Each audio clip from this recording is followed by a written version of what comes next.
এবার যখন লর্ডসের ওপর থেকে ড্রেসিং রুমের দিকে হাঁটতে শুরু করেছেন, তখন আমাকে এরকম হাত নিয়ে রাখলে পেছনে। এবার গ্রাউন্ডসম্যান বলছে যে he is not allowed here.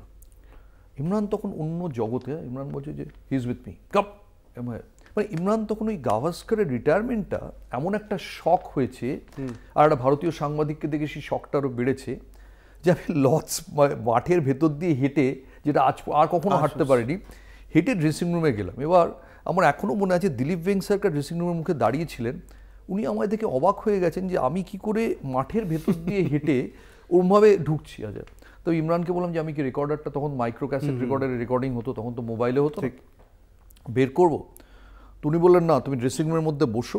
এটাও মানে বাইসেন্ট্রিনাস পাঁচে লর্ডসের ড্রেসিং রুমে বসিয়ে দিলেন একদম। হ্যাঁ, কোনো ড্রেস কোড ফোড নেই, জ্যাকেট ফ্যাকেট পরা নেই, যেগুলো লাগে বসিয়ে দিয়ে বললেন যে 5 মিনিট বসো, আমায় একটু ভাবতে দাও, আমি একটু মেন্টালি নিজেকে গুছিয়ে নিই, তারপরে বলবো।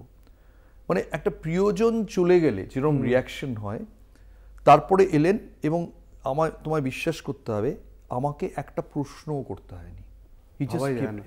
এই সুনীল গাভাস্করের ইম্প্যাক্টটা এরকমই।